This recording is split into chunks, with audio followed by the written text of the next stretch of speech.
अमीर ननद की गरीब भाभी। रीना एक मध्यम परिवार की लड़की थी, लेकिन उसकी भाभी शिवानी एक बड़े घर की बेटी। शिवानी की शादी अभिषेक से लव मैरिज थी। अरे भाभी, ये कितना अच्छा सूट पहना है आपने। काश ऐसा मैं भी पहन पाती।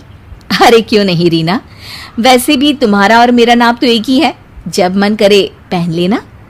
भाभी, आपको आपके पापा ने कितने अच्छे कपड़े गहने दिए हैं। मैं उनकी इकलौती बेटी जो हूँ। बेटी तो मैं भी इकलौती हूँ, लेकिन क्या करे, पापा है नहीं, पता नहीं कैसे होगी मेरी शादी। और वो दिन भी आ जाता है जब रीना की शादी तय हो जाती है। अभिषेक, क्या हुआ? आप इतने परेशान तो कभी नहीं दिखे। कोई बात है तो बताइए मुझे। अरे शिवानी, वैसे तो शादी का सारा इंतजाम हो गया है, लेकिन गहनों का रेट तो आसमान छू रहा है। कैसे क्या करूं, कुछ समझ में ही नहीं आ रहा। थोड़ी देर में शिवानी अपने पूरे गहने अभिषेक के सामने रख देती है। ये लीजिए, गहनों का इंतजाम भी हो गया। अरे नहीं नहीं शिवानी, मैं ये गहने किसी हालत में भी नहीं ले सकता। ये तुम्हारे पिता ने तुम्हें दिया था, और तुम हो कि।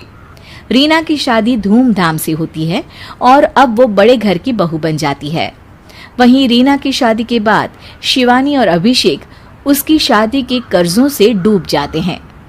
मैं सोच रही हूँ नौकरी करनी शुरू कर दूँ। वैसे भी पढ़ी लिखी हूँ, आपकी थोड़ी मदद भी हो जाएगी।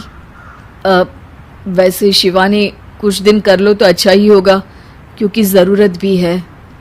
अब शिवानी भी नौकरी करने लगती है और घर खर्चे में अभिषेक का हाथ बटाती है। एक दिन शिवानी, रीना का फोन आया था। कह रही थी कि आने वाले त्योहार में उसके ससुराल जाना है। ठीक है माँ। अरे ठीक तो है, लेकिन एक काम कर लेना, उसके सास ससुर से लेकर पूरे खानदान के कपड़े मिठाइयाँ सब ले आना, और हो सके तो रीना के लिए छोटे से कान में पहनने के बूंदे भी। और क्या है ना, शादी में उसे सारी बड़ी बड़ी कान की ज्वेलरी दी थी, घर में पहनने के लिए तो उसके पास कुछ भी नहीं है। शिवानी सोच में पड़ जाती है कि वो क्या करे, क्योंकि कर्जों और घर के खर्चों के बाद तो पैसे बचते ही नहीं थे। शिवानी फिर अपने पिता को फोन करती है और उनसे पैसे मांगती है। देखो शिवानी, मैंने तुम्हें शादी के वक्त ही मना किया था कि ऐसे घर में शादी करनी ही नहीं चाहिए। अरे अभिषेक को शर्म आनी चाहिए जो ससुराल से पैसे मंगवा रहा है। शिवानी को पिता की बात पर गुस्सा आ जाता है। आप मेरे पिताजी हैं और मैं परेशान थी, इसलिए आपसे मदद की उम्मीद की पापा। अभिषेक को तो पता भी नहीं है कि मैंने आपसे पैसे मांगे हैं। शिवानी सोचती है कि वो अभिषेक से बात करे, लेकिन फिर उसे लगता है कि वो टेंशन ले लेगा।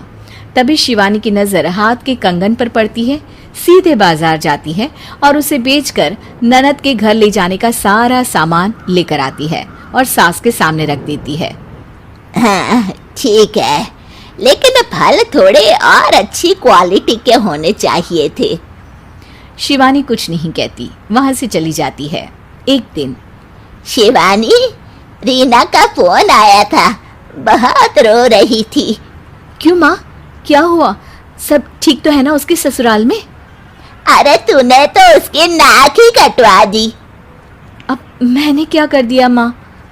कह रही थी कि बड़े घर की बहू है भाभी, जो कपड़े दिए वो ब्रांडेड भी नहीं थे। तू तो जानती है ना उन लोगों का पहनावा कितना अच्छा है।